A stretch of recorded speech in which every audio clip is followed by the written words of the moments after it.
जन तस्मै श्री गुरुवे नमः।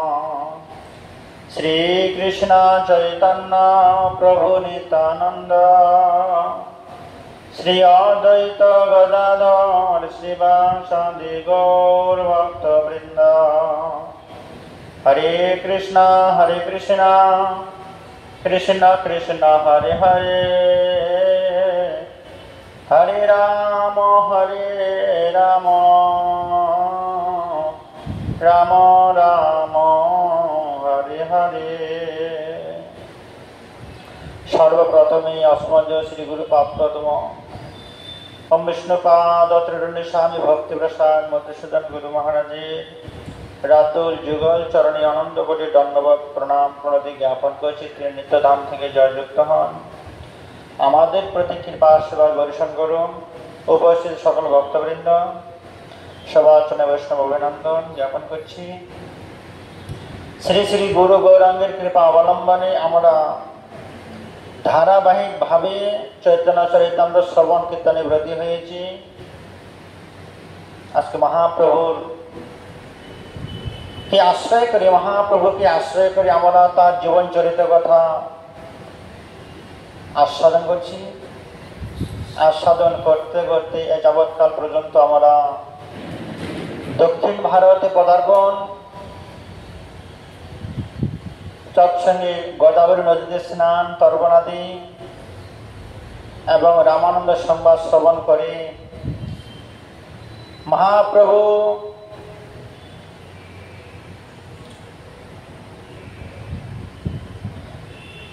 রামানন্দ রায়ের শ্রীচরণে প্রণাম করলেন।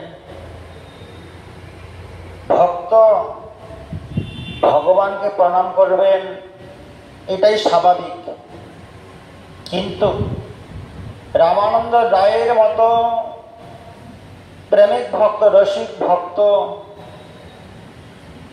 কে লাভ করে মহাপ্রভু আলিঙ্গন করলেন এবং কি কবিরাজ গোস্বামীপাদ বর্ণনা করছেন, রায়ের নাম রামানন্দ রায় মোর কোটি নমস্কার, যার মুখে কইল প্রভু রসের বিস্তার, দামোদর স্বরূপের করচা অনুসারে রামানন্দ মিলন লীলা করিল প্রচারে। আজকে কবিরাজ গোস্বামীপাদ বর্ণনা করছেন সেই রামানন্দ প্রভুর চরণে কোটি কোটি নমস্কার, যার শ্রীমুখে ভগবান তত্ত্ব কথা প্রকাশ করলেন, আস্বাদন করলেন। যে ভক্তকে দর্শন করার জন্য সেই পুরীধাম থেকে ছুটে এলেন মহাপ্রভু, সেই রামানন্দের কাছ থেকে বিদায় নিয়ে মহাপ্রভু আরো দক্ষিণ যাত্রা শুরু করলেন। জয় জয় শ্রী চৈতন্য জয় নিত্যানন্দ জয় দ্বৈত চন্দ্র জয় গৌর ভক্ত বৃন্দ।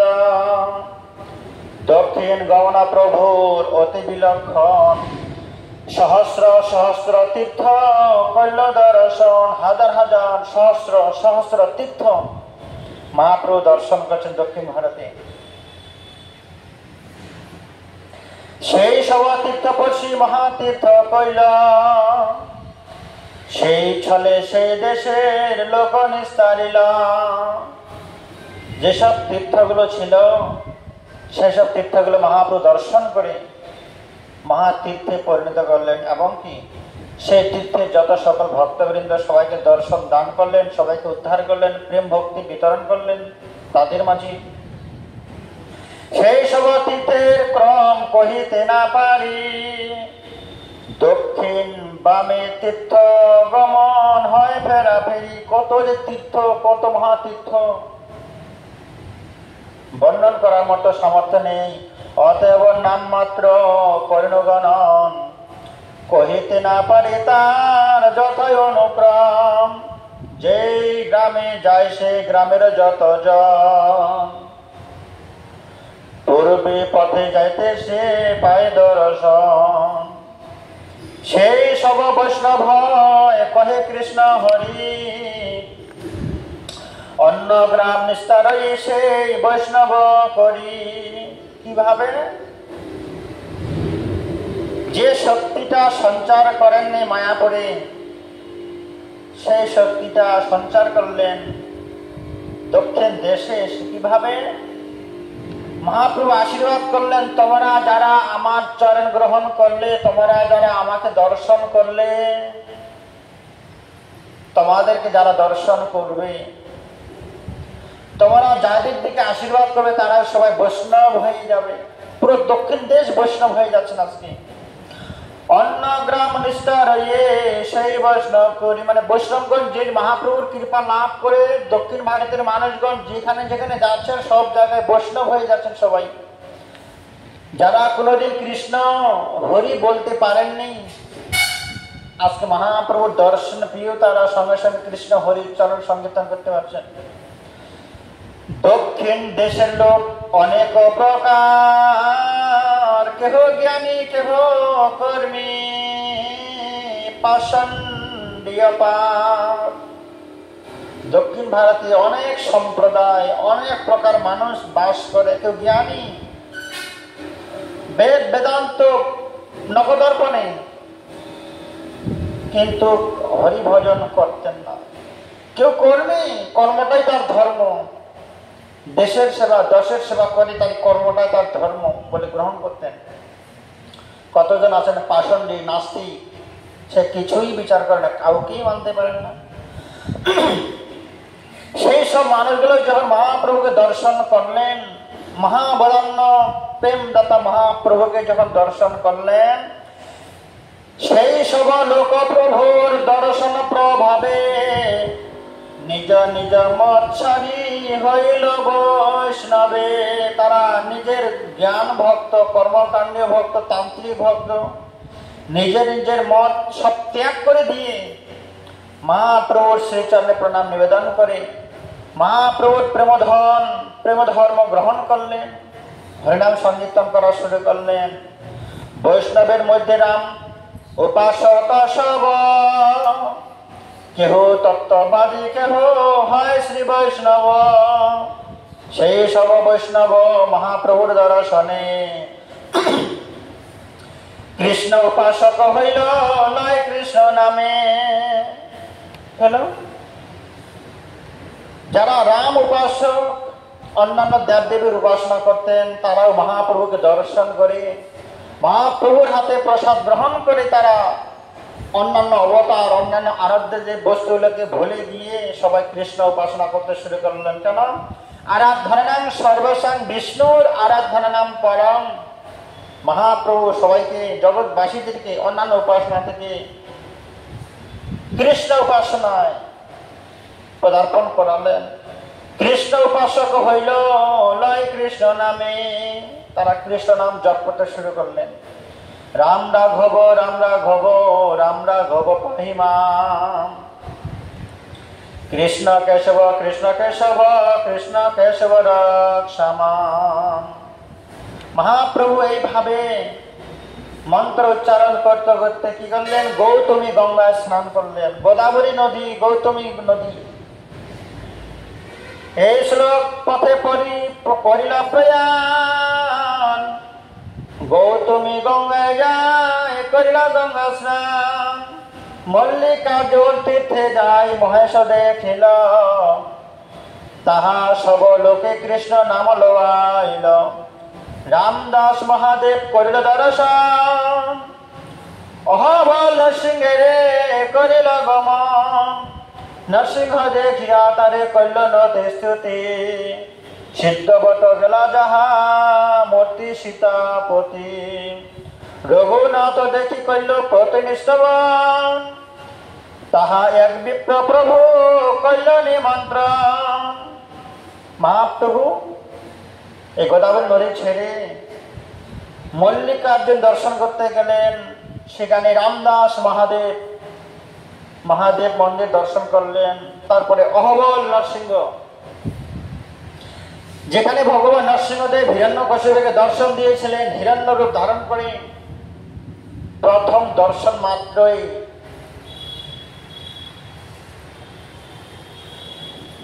হিরণ্যকশিপু ভয় পেয়েছিলেন, ওহ বলে চিৎকার করেছিলেন। ওহ বল নরসিংহ এত শক্তিশালী, সেই অহবল নরসিংহ মহাপ্রভু দর্শন করলেন। দর্শন করার পরে একজন রাম ভক্ত ব্রাহ্মণ মহাপ্রভুকে নিমন্ত্রণ করলেন।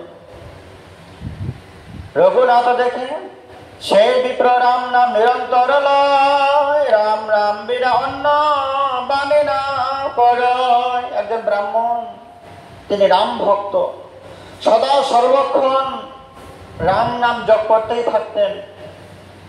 রাম নামে তিনি রামের শ্রীচরণে মস্তক বিক্রি করে দিয়েছেন, রামের আরাধনায় তিনি ব্রতী হয়েছেন। সেদিন তার ঘরে রহি ভিক্ষা করি,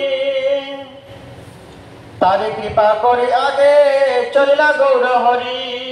মহাপ্রভু তার বাড়িতে ভিক্ষা গ্রহণ করে, অন্নসেবা গ্রহণ করে তিনি আরো আগে চলতে শুরু করলেন। স্কন্দ ক্ষেত্রে তীর্থে কইল স্কন্দ দর্শন, ত্রিমঠ আইল তাহা দেখি বিক্রম। পুনঃ সিদ্ধ বট আইলা সেই বিপ্র ঘরে, সেই বিপ্র কৃষ্ণ নাম লয় নিরন্তরে। তার সন্নিকটে অক্ষয় বৃক্ষ দর্শন করে আবার সেই ব্রাহ্মণের বাড়িতে মহাপ্রভু এলেন। এসে কি দেখলেন? তিনি রাম নাম বন্ধ করে এবারে হরে কৃষ্ণ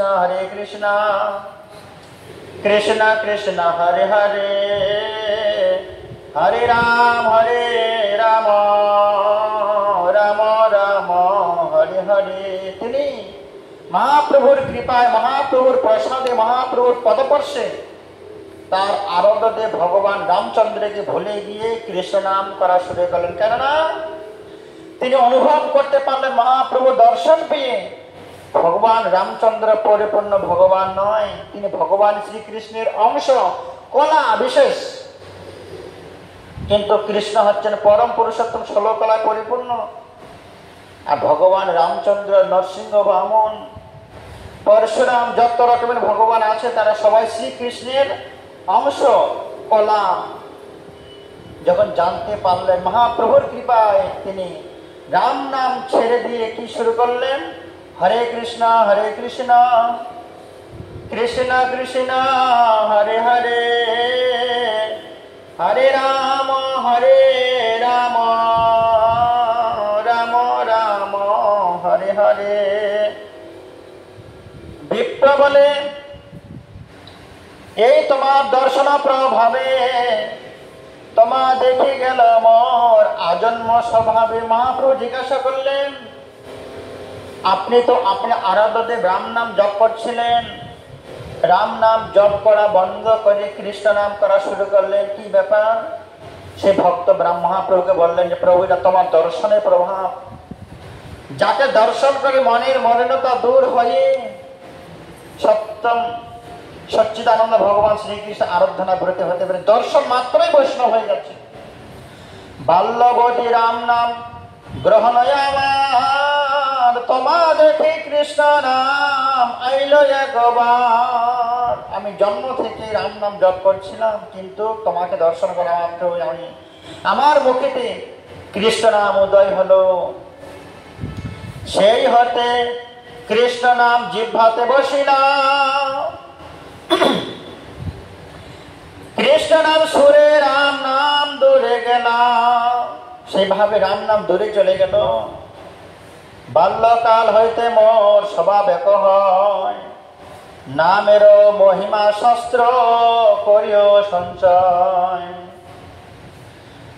পরম ব্রহ্ম দুই নাম সমান হইল, কোন আর শাস্ত্রে কিছু বিশেষ পাইল। পবিত্র সহস্র নাম তিনবার বিষ্ণুর,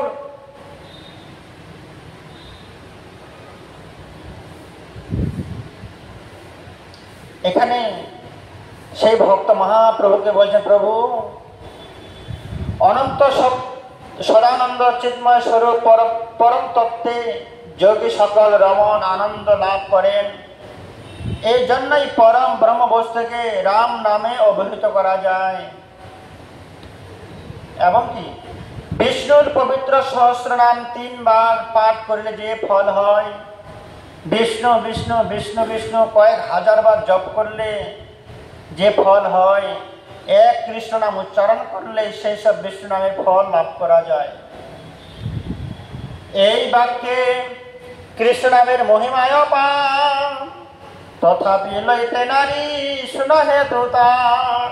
আমি প্রথম থেকে জানতাম যে কয়েক হাজার রাম নাম জপ করলে এক বিষ্ণু নামের সমতুল্য, আর কয়েক হাজার বিষ্ণু নাম জপ করলে এক কৃষ্ণ নামের সমতুল্য। তথাপিও নামের মহিমা শ্রবণ করা সত্ত্বেও, জানা সত্ত্বেও আমি জন্ম থেকেই বিষ্ণু নাম করতাম, রাম নাম জপ করতাম, কৃষ্ণ নাম জপ করতে পারতাম না। তার কারণ আপনি শ্রবণ করুন। ইষ্টদেব রাম তার নামে সুখী পায়, সুখ পাইয়া রাম নাম রাত্রি দিন গায়। আমি রামের সেবক, তাই রাম নাম জপ করি, সুখ পাই। তোমার দর্শনে যাবে কৃষ্ণ নাম আইল, তাহার মহিমা তবে হৃদয় পশিল। সেই কৃষ্ণ তুমি সাক্ষাৎ নিদারিল, এত কহিবি প্রভু চরণ পড়িল। তারে কৃপা করি প্রভু চলিল আর দিনে, বৃদ্ধ কাশী আসি কইল শিব দর্শনে।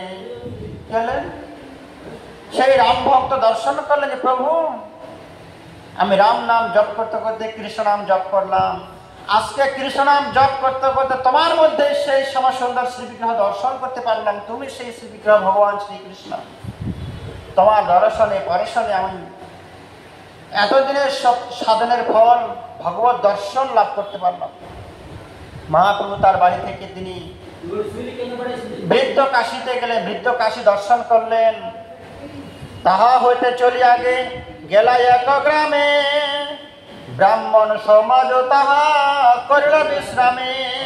আরো দক্ষিণে চলতে চলতে একজন ব্রাহ্মণ গ্রামে বিশ্রাম করতে গেলেন মহাপ্রভু। প্রভুর অপ্রভাবে লোক আইসে দর্শনে, লক্ষম্বুদ লোক আইসে না যায় গণনে। সে মহাপ্রভুকে দর্শন করার জন্য লক্ষ লক্ষ মানুষ চারিদিক থেকে আসছেন। যারাই মহাপ্রভুকে দর্শন করার জন্য আসছেন তারা পুনরায় গৃহে ফিরে যেতে চাইছেন না, তারা মহাপ্রভুর ভক্ত হয়ে যাচ্ছে, মহাপ্রভুর সঙ্গে যেতে চাইছেন। গোসাইর সৌন্দর্য দেখি তাতে প্রেমাবেশ, সবে কৃষ্ণ কহে বৈষ্ণব হইল দক্ষিণ দেশ। আজ মহাপ্রভু দর্শনে, মহাপ্রভু শ্রীবদন দর্শন করে তারা যে যার জন্মগত স্বভাব ভুলে গিয়ে সবাই বিষ্ণু কৃষ্ণ ভক্ত হয়ে বৈষ্ণব হয়ে গেলেন। তার্কিক মীমাংসক যত মায়াবাদীগণ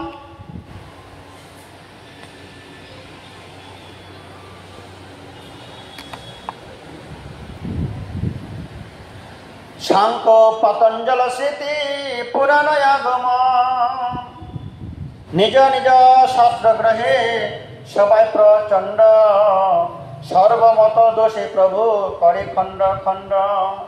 যত রকমের ভক্তবৃন্দ আছে, যত মত পথ আছে, সব কিছুই খণ্ডন করে সব মানুষদেরকে ভগবত চিন্তা, ভগবত প্রেম বিতরণ করলেন, দান করলেন। সর্বত্র স্থাপে প্রভু বৈষ্ণব সিদ্ধান্ত, প্রভু সিদ্ধান্ত কেহ না পারে খণ্ডিতে। মহাপ্রভু সবাইকে বৈষ্ণব সিদ্ধান্ত বিচার করালেন।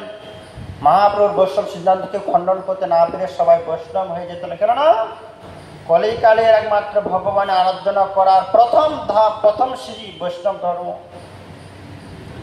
হারি হারি প্রভু মতে করে না প্রবেশ, এই মতে বৈষ্ণব করিলেন দক্ষিণ দেশ। পাষণ্ডে আইল যত পাণ্ডিত্য শুনিয়া, গর্ব করে আইল সঙ্গে শীর্ষগণ লইয়া। তা সত্ত্বেও কিছু কিছু পাণ্ডিতগণ, তার্কিক যারা, তারাও দূরে শ্রবণ করলেন যে নবদ্বীপ ধাম থেকে নিমাই পণ্ডিত দক্ষিণ দেশে এসে সবাইকে বৈষ্ণব বানাচ্ছে, সবাইকে ভগবত প্রচার। শ্রবণ করার পরে তারাও মহাপ্রভুর সঙ্গে তর্ক করার জন্য, আলোচনা করার জন্য, সিদ্ধান্ত করার জন্য তাদের শিষ্যদেরকে নিয়ে আসছেন। আসার পরে মহাপ্রভুর সঙ্গে আলোচনা করতে শুরু করলেন। বৈদ্যাচার্য মহাপণ্ডিত নিজ নবমতে প্রভুর আগে উদ্গ্রহ করে লাগিল বলিতে, যদ্যপি অসম্ভাষ বৈদ্য অযুক্ত দেখিয়া, তথাপি বলিল প্রভু গর্ভখণ্ডাইতে, তর্ক প্রধান শাস্ত্র বৈদ্য শাস্ত্র নবমতে তর্কে খণ্ডিল প্রভু না পারে স্থাপিতে বৈদ্যাচার্য নব প্রশ্ন সব উঠাইল দৃঢ় যুক্তি তর্কে প্রভু খণ্ড খণ্ড কইল দার্শিক পণ্ডিত সবাই হইল পাইল পরাজয় লোকে হাস্য করে বৈদ্য পাইল লজ্জা ভয়। তার মধ্যে একজন বৌদ্ধ ধর্মের সন্ন্যাসী মহাপ্রভুর সাথে তর্ক করতে এলেন। মহাপ্রভু তার সব সিদ্ধান্তই খণ্ডন করে তাকে পরাস্ত করলেন, পরাজয় স্বীকার করলেন। সে বৌদ্ধ সন্ন্যাসী তিনি লজ্জা পেয়ে প্রভুকে বৈষ্ণব জানি বৈদ্য ঘরে গেল। সকল বৈদ্য মিলে তবে কুমন্ত্রণা করিল। যখন বৌদ্ধ সন্ন্যাসী পরাজয় স্বীকার করলেন তখন মহাপ্রভুকে অপমান করার জন্য সকল তার শিষ্যদেরকে নিয়ে কুমন্ত্রণা করলেন, যুক্তি করলেন। কিভাবে? অপবিত্র অন্ন এক থালিতে ভরিয়া প্রভু আগে নিল মহাপ্রসাদ বলিয়া হেন কালে মহাকায় এক পক্ষী আইল ওঠে করে থালি সহ অন্ন লইয়া গেল। বৈদ্যগণের উপরে অন্ন পরে অমেজ লইয়া গর্গাচার্যের মাথায় থালি পড়িল বাজিয়া। কুমন্ত্রণা করলেন। কিভাবে? এই সন্ন্যাসীর কাছে আমরা তর্কবিদ্যায় শাস্ত্রযুক্ত আলোচনায় জয়ী হতে পারলাম না। কি করব? এই সন্ন্যাসী প্রসাদ জ্ঞান করে সবকিছু গ্রহণ করে। তারা কি করলেন? মদ্য মাংস দিয়ে সেই বৌদ্ধ সন্ন্যাসীরা মহাপ্রভুকে সেবা করতে দিলেন। প্রভু প্রসাদ গ্রহণ করুন। মহাপ্রভুকে অমেদ্য খাদ্য প্রসাদ জ্ঞানে যখন দিতে গেলেন, একজন আকাশ থেকে বড় বাজ পাখি এসে সেই অন্নের থালাটাকে নিয়ে সেই বৌদ্ধ গুরুর যে সন্ন্যাসী তার মস্তকে ফেলে দিলেন। সে থালার আঘাতে সন্ন্যাসী গুরু ওই চৈতন্য হয়ে মাটিতে পড়ে গেলেন, মাথাটা ফেটে গেলেন। তেরে পড়ল থালি, মাথা কাটি গেল, মূর্ছা হইয়া আচার্য ভূমিতে পড়িল। আজকে যেই গুরুদেব মহাপ্রভুকে অপমান করার জন্য অমেদ্য খাদ্য পাঠিয়েছিলেন প্রসাদ জ্ঞানে, তার মাথায় সে থালি এসে তার মাথায় ভগবান ফাটিয়ে দিলেন।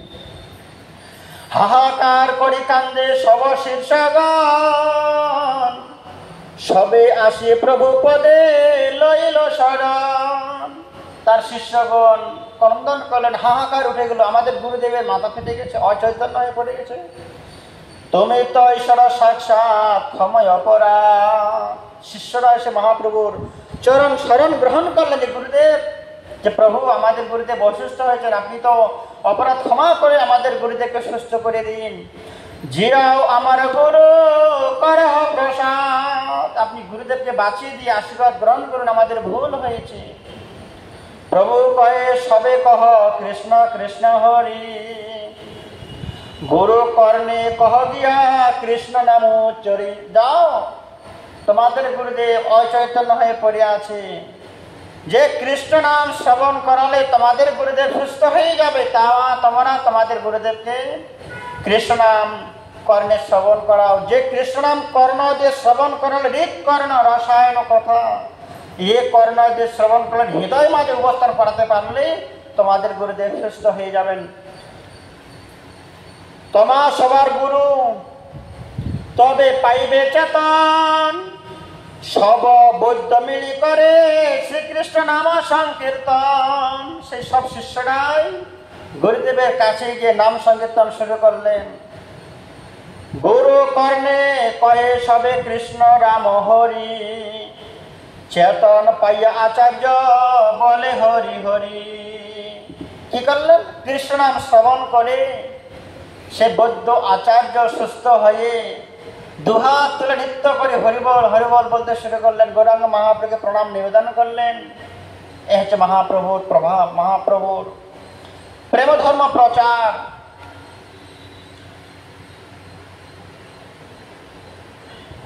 কৃষ্ণ বলি আচার্য প্রভুরে করে নিম বিনয়, দেখিয়া সকল হইল বিস্ময়।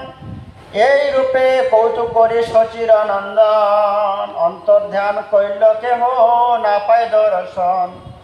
মহাপ্রভু চলে আইলা ত্রিপদে ত্রিমল্লে, চতুর্ভুজ মূর্তি দেখি বেঙ্কটদ্রবে চলে। বেঙ্কটের ভগবান মহাপ্রভু সেখান থেকে বেঙ্কটেশ্বর চলে গেলেন তাকে দর্শন করতে। ত্রিপতি আসিয়া কইল শ্রীরাম দর্শন, রঘুনাথ আগে কইল প্রণাম স্তবন। সেখান থেকে রাম মন্দির দর্শন করতে গেলেন ত্রিপতি দর্শন করতে চলে গেলেন রাম মন্দির দর্শন করার জন্য। সেখানে রামায় রামচন্দ্রায় রামভদ্রায় মেধসে, রঘুনাথায় নাথায় সীতয়া পতয়ে নম। ভগবান রামচন্দ্রকে প্রণাম করলেন মহাপ্রভু। প্রভাব সপ্রভাবে লোক সবার পাইয়া বিস্ময়, পানা নরসিংহ আইলা প্রভু দয়াময়। সেখান থেকে পানা নরসিংহদেব ভগবানকে দর্শন করতে গেলেন। যে পানা নরসিংহ ভগবান হিরণ্যকশিপুকে বধ করে ক্লান্ত হয়ে সেই হস্তি পর্বতে অবস্থান করলেন। সেখানে একজন ঋষি তপস্যা করেছিলেন। সেই ঋষি ক্লান্ত অবস্থায় নরসিংহদেব ভগবানকে শরবত পান করেছিলেন, যাকে বলে পানা নামে পরিচিতি। গুড়, লবঙ্গ, সন্দুক লবণ দিয়ে তৈরি করে মহাপ্রভু সেখানে নরসিংহদেবকে ভোগ দিয়েছিলেন। সেই পানা নরসিংহ দর্শন করতে গেলেন। কোথায়? শ্রী চৈতন্য মহাপ্রভু। সেই পানা নৃসিংহ মন্দিরের নিচে শ্রী চৈতন্য মহাপ্রভুর পাদবে স্থমিত আমাদের প্রভুপাদ সরস্বতী প্রভুপাদ প্রতিষ্ঠিত করেছিলেন। মহাপ্রভু যেখানে বিশ্রাম করেছিলেন পানা নরসিংহ দর্শন করতে গিয়ে, সেই বিশ্রামের জায়গাতে মহাপ্রভুর পাদপীঠ আছে। যারা আপনারা দর্শন করতে যাবেন মহাপ্রভুর পাদপীঠ সেখানে অবশ্যই দর্শন করতে পারবেন। বর্তমান সেটা গৌড় মঠের মাধ্যমে পরিচালনা বা সেবা পূজা চলছে। নৃসিংহে প্রণতস্তুবি প্রমাবেশ কইল, প্রভুর প্রভাবে লোক চমৎকার হইল। সে নরসিংহ মন্দির দর্শন করতে গিয়ে মহাপ্রভু প্রণাম করলেন। উগ্রং বীরং মহাবিষ্ণু জ্বলন্তং সর্বতমুখম, নৃসিংহ ভীষণং ভদ্রং মৃত্যুর্মৃত্যুম নমামহম। ভগবান মহাপ্রভু নরসিংহদেব ভগবানের কাছে প্রার্থনা করলেন, উগ্রং বীরং মহাবিষ্ণু জ্বলন্তং সর্বতমুখম, নরসিংহ ভীষণং ভদ্রং মৃত্যুর্মৃত্যুম নমামহম। শিব কাঞ্চি আসিয়া কইল শিব দর্শন, প্রভাবে বৈষ্ণব কইল সব শৈবগণ। সেখান থেকে বিষ্ণু কাঞ্চি শিব মন্দির দর্শন করতে গেলেন। শিব মন্দিরে যত শৈব ভক্তগণ আছে, শিবের ভক্তগণ ছিল, তারা সবাই মহাপ্রভু দর্শন করে সবাই দুহাত তুলে নেচে নেচে নাম সংকীর্তন করা শুরু করলেন। প্রেমাবেশে নিত্য গীত বহুত করিল, 2 দিন রহিলোকে কৃষ্ণ ভক্ত কইল। ত্রিমল্লয় দেখি গেলা ত্রিকালহস্তি স্থানে, মহাদেব দেখি তারে কইল প্রণামে। বক্সি তীর্থ দেখি কইল শিব দর্শন, বৃদ্ধ কলে তীর্থে তবে করিলা গমন। শ্বেত বরাহ দেখি তারে নমস্করি, পীতাম্বর শিব স্থানে গেলা গৌর হরি। শিয়ালিয়া ভৈরবী দেবী করি দর্শন, কাবেরীর তীরে আইলা শচীর নন্দন। সে যে কাবেরী নদী, গঙ্গা চুব, যমুনা চুব, গোদাবরী, সিন্ধু, কাবেরী, যে কাবেরী নদীতে মহাপ্রভু দর্শন করতে গেলেন। গোস মাঝে শিব দেখি আইলা বেদাবন, মহাদেব দেখি তারে করিল বন্দন। অমৃত শিব লিঙ্গ শিব দেখি বদন করিল, সব শিবালয়ে শৈব বৈষ্ণব করিল। দেবস্থানে আসি কইল বিষ্ণু দর্শন, শ্রী বৈষ্ণবের সঙ্গে তাহা গোষ্ঠী অনুক্ষণ। কুম্ভকর্ণ কপাল দেখি সরোবর, শিব ক্ষেত্রে শিব দেখে গৌরাঙ্গ সুন্দর। সেখান থেকে আরো দক্ষিণে যাত্রা করতে করতে কুম্ভকর্ণ, আপনার নাম শুনেছেন, রাবণের ছোট ভাই কুম্ভকর্ণ। সে কুম্ভকর্ণ যখন তপস্যা করতে গিয়েছিলেন, তিনি বর নিয়েছেন যে প্রভু আমি 6 মাস আহার করব আর 6 মাস ঘুমাবো। সেই কুম্ভকর্ণ যখন লক্ষ্মণের হাতে বধ হলো, বধ হওয়ার পরে যখন তার মস্তকটা অন্যত্র চলে গেল, কিছুদিন বাদে মস্তকটা লক্ষণের তীরের মাধ্যমে তাকে খণ্ডন করা হলো। যে কুম্ভকর্ণের যে মাথার যে খুলিটা একটা জায়গায় অবস্থান করছে, এখনো সেটা রয়ে গেছে একটা বিশাল বড় পুকুরের সমান। সেই কুম্ভকর্ণের মস্তক দর্শন করার জন্য ভগবান শ্রীকৃষ্ণ একবার অর্জুনকে নিয়ে গিয়েছিলেন। কেন? অর্জুনের মনের মধ্যে একটা অভিমান ছিল, গর্ব ছিল, কি আমার মতো বীর যোদ্ধা বধ করার মতো সমর্থ কারো নেই, আমার মতো যোদ্ধা কেউ নেই, অভিমান ছিল। তখন ভগবান শ্রীকৃষ্ণ সে হস্তিনাপুর দিল্লি থেকে দক্ষিণ ভারতে, অর্জুন দক্ষিণ ভারত চলো, দক্ষিণ দেশ ভ্রমণ করতে যাই। সেখানে গিয়ে মহাকৃষ্ণ বললেন, অর্জুন তুমি যাও, ওই সরোবর থেকে একটি সুন্দর সুন্দর পদ্ম ফুল ফুটে আছে, সে পদ্ম ফুল তুমি নিয়ে আসো। যখন অর্জুন পদ্ম ফুল তুলতে গেলেন, সরোবরের কিনারে যখন পাটা রাখলেন, রাখার পরে কি হলো, পাটা বসে গেল। মানে একটা বাটির একটা ধার যেমন চাপ দিলে অপর সাইডটা উঁচু হয়ে যায়, ঠিক তেমন অর্জুন সেই সরোবরের ধারে যখন পা রাখলেন, বাকি সরোবরটা কাঁধ হয়ে গেলেন। অর্জুন দেখলো কি ব্যাপার, পুকুরটা কাঁধ হয়ে যাচ্ছে কেন? সরোবরের চারিদিকে ঘুরলেন, চারিদিকে যেখানে চাপ দিচ্ছে সেখানেই কাঁধ হয়ে যাচ্ছে। ভগবান শ্রীকৃষ্ণকে জিজ্ঞাসা করলেন, প্রভু এই সরোবরে কেমন মহিমা যে সরোবরটা এখনো শূন্যের উপরে রয়েছে, কাঁধ হয়ে যাচ্ছে? তখন ভগবান শ্রীকৃষ্ণ অর্জুনকে বলল, অর্জুন এটা হচ্ছে রাবণের ভাই কুম্ভকর্ণ। কুম্ভকর্ণের মস্তকের যে খুলিটা আছে, বাটিটা আছে মাথার, সে এত বড় যোদ্ধা ছিল, এত বড় বীর, এত বড় রাক্ষস, তার মাথার খুলিটা একটা বিরাট বড় সরোবর হয়ে আছে। তার মানুষটা কত বড় ছিল চিন্তা করুন। যার মাথার বাটিটা একটা পুকুরের সমান, তাহলে তার সেই পুকুরে মানুষটার শরীরটা কেমন ছিল? যে প্রভু এত বড় রাক্ষস, এত বড় বীরকে কে বধ করেছে? ভগবান বললেন, ভগবান রামচন্দ্রের ছোট ভাই লক্ষ্মণ সে যোদ্ধাকে বধ করেছিল। অর্জুন কথাটা শ্রবণ করার পরে নিজের আত্মগরিমা অহংকারটা চূর্ণ হয়ে গেল, যে সত্যি যে আমি সারাটা জীবন এরকম একজন দানব রাক্ষসকে দর্শন মাত্র করিনি। যে কুম্ভকর্ণ এত বড় দানব ছিল, যার মাথার খুলিটা একটা সরোবরের মতো, দিঘির মতো, পুকুরের মতো হয়ে আছে, তাকে বধ করার চারটেখানি কথা নয়, যে বধ করেছে তাকে সে কত বড় যোদ্ধা। যে আত্মগরিমা আত্ম অহংকার ছিল অর্জুনের অন্তরে, সেটা লুপ্ত হয়ে গেল, ভীষণ কি হলে সেটাকে নষ্ট হয়ে গেল। সেখানে সেই কুম্ভকর্ণের মস্তক, কুম্ভকর্ণের মাথার খুলিটা যে এখনো রয়েছে, মহাপুরুষরা দর্শন করতে গেল। কেন? সে কত বড় ভক্ত, রামচন্দ্রের দর্শন পেয়েছে, কর্ণ তাকে বধ করেছে, তাকে স্পর্শ করেছে, দর্শন করতে গেলেন। কুম্ভকর্ণ কপালে দেখি সরোবর, কুম্ভকর্ণের খুলির সরোবর। শিব ক্ষেত্রে দেখিস দেখে গৌরাঙ্গ সুন্দর, পাপ নাশনে বিষ্ণু করল দর্শন। শ্রীরঙ্গ ক্ষেত্র তবে করিল, রঙ্গনাথজি মন্দির, দক্ষিণ ভারত রঙ্গনাথজি মন্দির মহাপ্রভু দর্শন করতে গেলেন। কাবেরীতে স্নান করি দেখি রঙ্গনাথ, স্তুতি প্রণতি করি মালিন কৃতা। প্রেমাবেশে কইল বহুত গান নর্তন, দেখি চমৎকার হইল সব লোকের মন। শ্রী বৈষ্ণব এক বেঙ্কট ভট্ট নাম, প্রভুর নিমন্ত্রণ করিল করিয়া সম্মান। সে বেঙ্কটেশ্বর মন্দিরের একজন পূজারী, তার নাম বেঙ্কট। তিনি মহাপ্রভুকে নিমন্ত্রণ করলেন, নিজ ঘরে লইয়া গেল পাদ প্রকলিয়া। সেই জল পান করল সব অংশে ধরিয়া।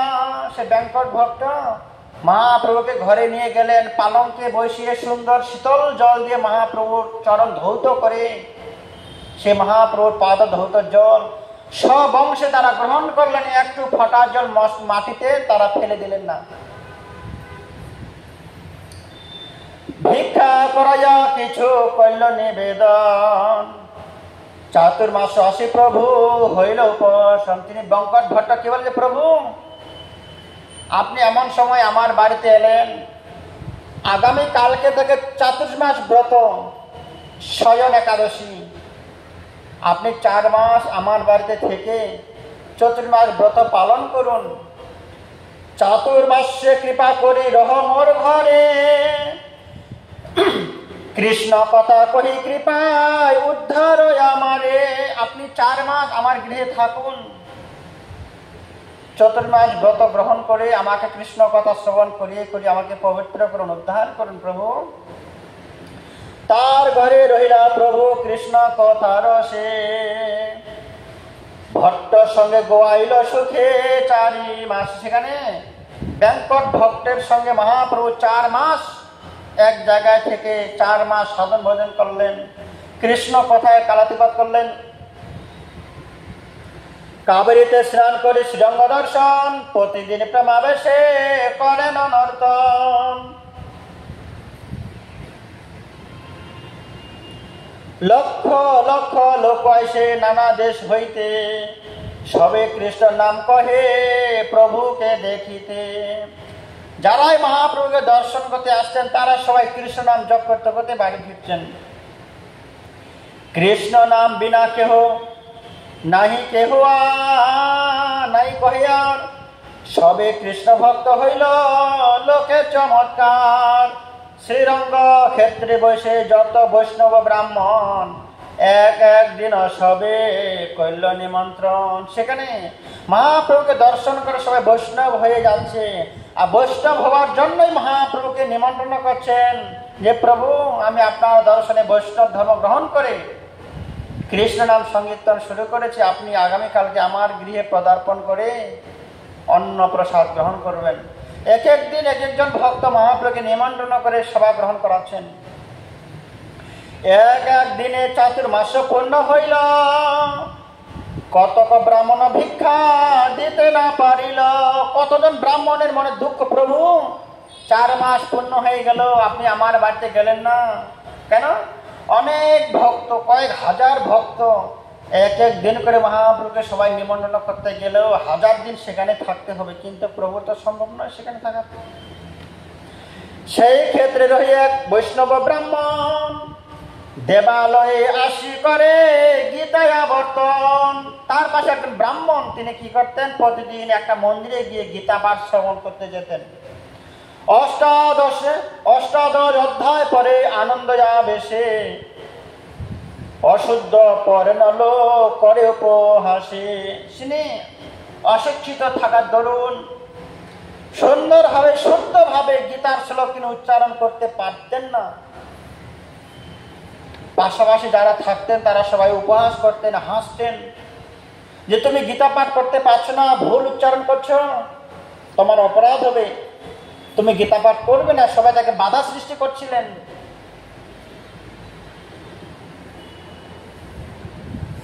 কেহ হাসে কেহ নিন্দে, তাহা নাহি মানে, আবিষ্ট হইয়া গীতা পড়ে আনন্দিত মনে। অনেকে কান্না, অনেকে হাসছে, কেউ ঠাট্টা করছে, কিন্তু তিনি কারো কথায় কর্ণপাত না করে চোখের জলে বুক ভাসে গীতাটাকে দর্শন করতে করতে আবেশ হয়ে আবিষ্ট হইয়া গীতা পাঠ শ্রবণ করছেন আনন্দিত মনে। কিভাবে? পুলক অশ্রুকম্প সেদ যাবত পঠন, দেখি আনন্দিত হইল মহাপ্রভুর মন। সেটা দূর থেকে মহাপ্রভু দর্শন করছে, এতগুলো ব্রাহ্মণ সবাই গীতা পাঠ করছে, সবাই গীতা পাঠ শ্রবণ করছে, কিন্তু একজন সরল ব্রাহ্মণ উচ্চ স্বরে গীতা পাঠ করতে না পারলো, তার চোখের জলে বুক ভাসে গীতা পাঠ শ্রবণ করছে। মহাপ্রভু দেখে খুব মনে আনন্দ পেল। গীতার প্রতিটা অর্থ, প্রতিটা ওয়াক, প্রতিটা শব্দ পুঙ্খানুপুঙ্খভাবে আস্বাদন করতে করতে তার হৃদয় চোখের জলে বুক ভাসিয়ে দিচ্ছে। মহাপ্রভু পুছল তারে, শুনো মহাশয়। মহাপ্রভু তার কাছে গেলেন, তার কাছে প্রার্থনা করলেন, তাকে জিজ্ঞাসা করলেন, কোন অর্থ জানে তোমার এত সুখ হয়? যে ভক্ত, তোমার গীতার কোন বাণীটা, ভগবান শ্রীকৃষ্ণের কোন বাণীটা তোমার শ্রবণ করে তোমার এত আবেগ, এত প্রেম, এত প্রীতি, তোমার কোন ব্যাখ্যাটা তোমার এত ভালো লেগেছে? ভগবানের কোন বাণীটা তোমার সব থেকে এত প্রিয়, যে বাণীটা শ্রবণ করতে তোমার চোখের জলে তুমি নিজে ভেসে যাচ্ছ? বিপ্র কহে, মূর্খ আমি শব্দার্থ না জানি, শুদ্ধ শুদ্ধ গীতা পড়ি গুরুর আজ্ঞা মানি। সে ব্রাহ্মণ বললেন, আমি মূর্খ, আমি পড়তে জানি না, শুদ্ধভাবে উচ্চারণ করার সামর্থ্য আমার নেই, তথাপি আমি গুরুর আজ্ঞা হয়ে বলবান। আমি গুরুদেব আমাকে গীতা পাঠ করতে বলেছে, তাই আমি গুরুদেবের বাক্য, গুরুদেবের আশীর্বাদ রক্ষা করার জন্য গীতাটা হাতে নিয়ে গুরুদেবের আজ্ঞা পালন করছি মাত্র, শুধু গীতাটার দিকে দর্শন করছি যে গুরুদেব আমাকে গীতা পাঠ করতে বলেছে। সেই জন্য গুরুদেবের কথাটা রক্ষা করার জন্য ভগবত গীতাটার দিকে তাকিয়ে আমি শুধু চোখের জলে বুক ভাসিয়ে দিচ্ছি। প্রভু, কি দর্শন করছি?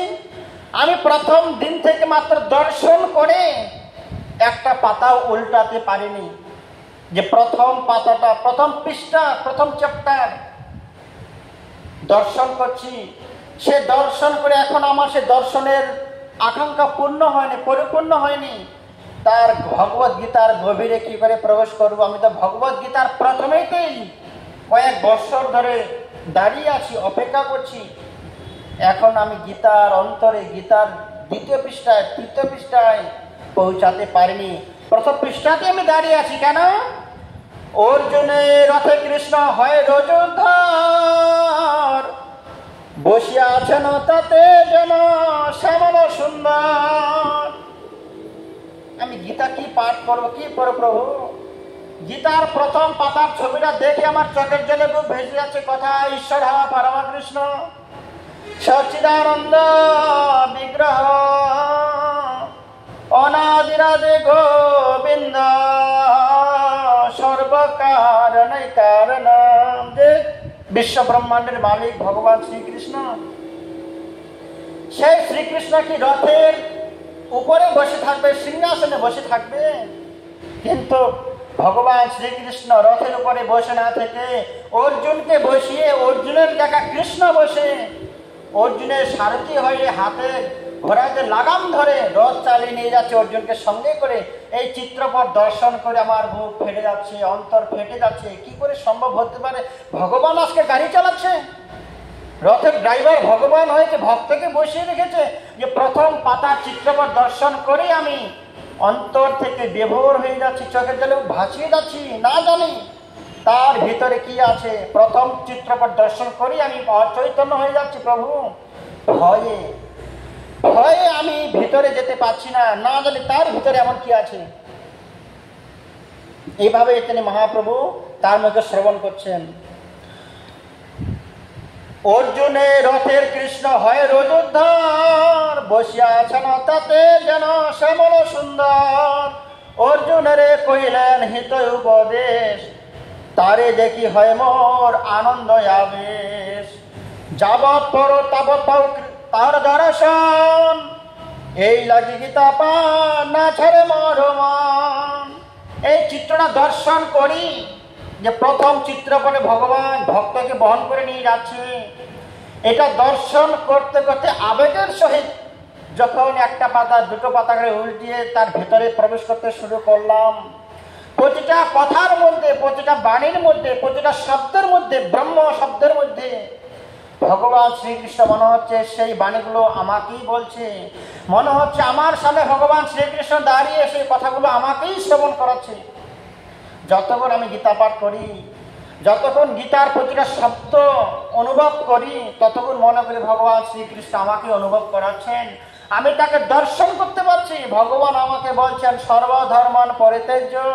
মনে হচ্ছে ভগবান আমাকে বলছেন যে সব ধর্ম পরিত্যাগ করে মামেকং শরণং ব্রজ, তুমি আমার শরণাপন্ন হও, আমি তোমাকে সব পাপ থেকে মুক্ত করে দেব প্রভু।